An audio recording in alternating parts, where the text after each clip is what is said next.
A gente vai ao vivo para Brasília porque, nesse momento, o ex-presidente Bolsonaro desembarcou agora há pouco na cidade e participou de uma coletiva de imprensa. Vamos ouvir. As acusações realmente são terríveis.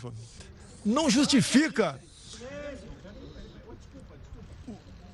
denunciar da forma leviana como está sendo feito.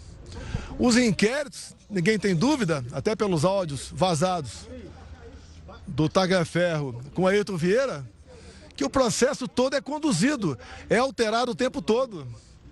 Inclusive tem um grau de sigilo mais alto possível para exatamente ser alterado a maneira que convém ao encarregado do inquérito. Nem vou falar que vocês estão cansados de saber que o inquérito não tem a participação do Ministério Público, a mesma pessoa faz tudo. E no final dá o relatório e vota para condenar quem quer que seja ainda. Golpe de Estado é uma coisa séria. Como disse agora há pouco o presidente Temer, tem que estar envolvido todas as Forças Armadas, senão não existe golpe. Ninguém vai dar golpe com o general da reserva e mais meia dúzia de oficiais. Mas vamos lá. Eu preciso fazer um breve relato, porque eu quero chegar na origem do problema. Eu quero chegar na forma da equação. Primeiro eu passo a palavra para o doutor Paulo aqui, meu advogado, depois eu prossigo. Pois é, a defesa ela vê com muita preocupação o que está se passando hoje em relação a esse inquérito, que é mantido em sigilo a despeito de a Polícia Federal divulgar na sua página a relação dos indiciados e manter mesmo assim em sigilo.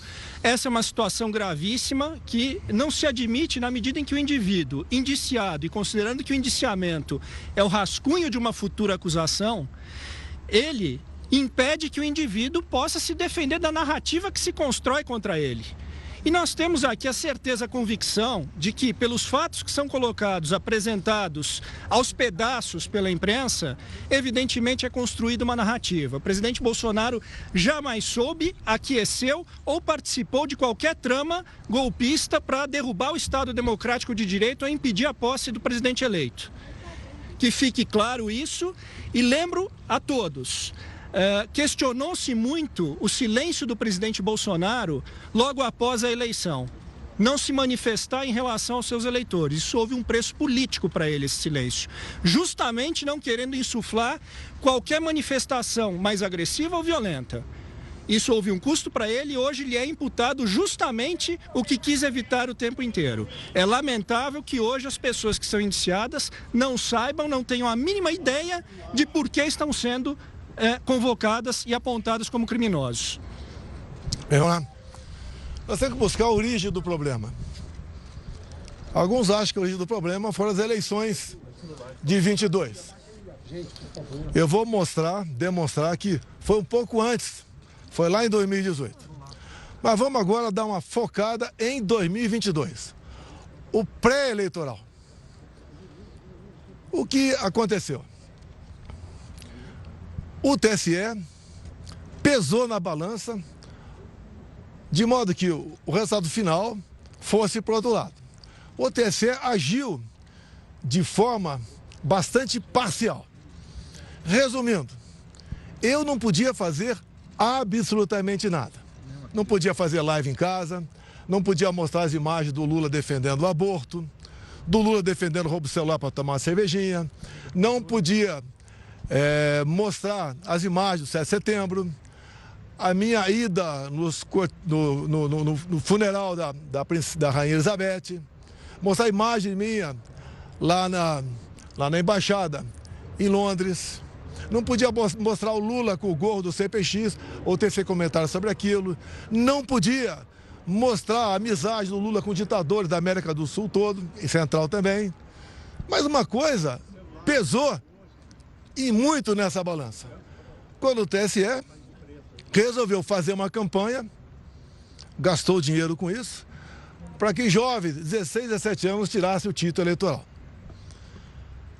E essa garotada, em especial aquelas que foram tirar o título de última hora, são as que têm menos informações, 3/4 votam no PT, votam na esquerda. Ou seja, um pouco mais de 4 milhões de jovens tiraram o título de eleitor. Só aí, 3 milhões para o Lula, 1 milhão para mim. Eu estou sendo até até me beneficiando. Eu acho que esse percentual é até maior por lá de lá. Só aí nós temos 2 milhões de votos, ou melhor, 3 milhões de votos a mais para o outro lado. Só aí decidiu as eleições. Eu acho que ninguém vai discordar disso aí. Entre tantas e tantas outras observações que eu tenho, que o TSE tomou partido. O TSE, inclusive, decidiu que não podia diminuir o preço do combustível. Eu não falei em diminuir o preço do combustível. Mas o TSE proibiu antecipadamente, como se eu fosse dar uma canetada junto com o Paulo Guedes para diminuir o preço dos combustíveis. E era um momento de crise, onde o mundo todo, o preço dos combustíveis explodia. Fizemos via parlamento. Fizemos via parlamento, zerando os impostos federais dos combustíveis. Mas a interferência do TSE foi enorme nessa questão. Parecia que era algo, ou melhor, com toda certeza, era algo pessoal do presidente do TSE para com a minha pessoa. Então, obviamente, isso pesou na balança. Não estamos falando aqui em fraude eleitoral de jeito nenhum. Pesou a decisão parcial, a imposição, a ação parcial do TSE no resultado final das eleições. Presidente, Joaquim Gomes do Movimento Avança Brasil. Não, eu não vou responder. Peraí. Eu não vou responder. Eu não vou responder. Um minutinho. Eu não vou responder. Ok? Bem, vamos lá.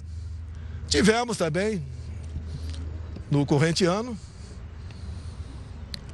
a Folha de São Paulo publicou matéria do jornalista Green sobre áudios e mensagens trocadas entre o juiz auxiliar e os outros que estavam lá no TSE. Entre eles, o Tagliaferro, que estava à frente daquela comissão de combate à desinformação. E esses áudios, vocês tiveram acesso, eu tenho aqui, realmente demonstra claramente que é um processo viciado. Eu não sou advogado. É um processo viciado, onde ele é conduzido. E, dado momento, o juiz auxiliar fala: olha, o ministro quer dessa maneira. E o Tagliaferro responde: vamos mudar? Mude. Nós não podemos desagradá-lo. O ministro mesmo, né, o juiz auxiliar fala, dado momento, ele está de folga agora, não tem sessão lá no Supremo, e está em cima da gente. Ele está ameaçando até vir aqui fazer o relatório. Estão nos áudios. Use a criatividade. Use a sua criatividade. Essa foi a questão que eu tratava da Revista Oeste, para tirar do ar a Revista Oeste. Tivemos, inclusive, um fato dos empresários golpistas. Ou seja, um empresário entrou no inquérito, porque trocando mensagem entre amigos, deu um emoji, um positivo. Porque deu um positivo, ele passou a ser golpista. Qual a intenção disso? Tirar o Luciano Hang de combate. Ele me apoiava abertamente, como cada um pode apoiar quem bem entende. Tinha mais de 10 milhões de seguidores e foi silenciado. E foi um recado para os demais empresários, demais do povo, a não participar da política do meu lado. Porque ia ser sancionado de uma forma ou de outra. Páginas e mais páginas derrubadas, como o Grey mesmo disse. Inclusive, as plataformas não podiam dizer de onde era aquela ordem. É simplesmente ordem. Cumpra-se em poucas horas uma multa milionária. A mídia que nós temos livre são as mídias sociais. Vocês podem ver, imagine se eu tivesse o poder do presidente do TSE naquela época, o senhor Alexandre de Moraes, e eu fosse investigar o TSE como ele me investigou. Ele me investigava desde 2021, no inquérito das fake news. Por lá de lá, no dia da diplomação do Lula, quando o ministro Benedito passa ao lado do presidente do TSE, o senhor Alexandre de Moraes, e fala: missão dada é missão cumprida. Que missão é essa? Foi cumprida? O Lula foi eleito presidente? Imagina se eu tivesse poderes para quebrar o sigilo do Benedito, quem sabe prendê-lo, como ele fez com gente do lado de cá. Eu acho que eu consegui, inclusive, fazer do pesca probatória, como ele fez por lá de cá. Fez à vontade, praticou a pesca probatória. e cada vez mais abrindo novos e novos inquéritos, ignorando completamente o papel do Ministério Público, onde é que ele chegaria? Imagine aquele gesto do ministro degolando alguém. Se fosse alguém do meu lado, seria o quê? Terrorista? Assassino? E do lado de lá, foi o quê? O que foi aquele gesto? Um gesto de ódio ou um gesto de amor? Investigaríamos também a sua equipe, o juiz auxiliar, o tagliaferro, quebrando sigilo, prendendo. Com toda certeza, muita coisa ia aparecer. Mas no final, é o mais importante que eu tenho a falar para vocês aqui. Presidente, mas o senhor acha... Deixa eu terminar. Então aí nós estamos vendo aqui a participação do TSE para um lado de um candidato que foi tirado da cadeia, foi descondenado porque ele tinha 3 condenações, pela lei da ficha limpa não podia concorrer e acabou aí sendo presidente. Também é bom falar aqui, estou inelegível por quê? Porque me reuni com embaixadores. E por que me reuni com embaixadores? Porque 2 meses antes, o senhor Fachin se reuniu com embaixadores também e terminou essa conversa com os embaixadores dizendo o quê? Resumindo, tão logo o TSE anuncia o resultado, os seus respectivos chefes de Estado deveriam ou devem reconhecer o ganhador das eleições. Ele já tinha a resposta, ele já sabia quem ia ganhar. Vamos lá. Nós questionamos o TSE. O advogado do partido peticionou o TSE, buscando uma maneira de sanar algumas dúvidas da nossa parte e algumas inconsistências. Nada mais justo o advogado fazer isso aí. Em poucas horas, o senhor ministro-presidente indeferiu e nos deu uma multa de 22 milhões de reais. Alegando litigância de má-fé. Alegando litigância de má-fé e atentando contra o Estado Democrático de Direito. Isso é muito importante.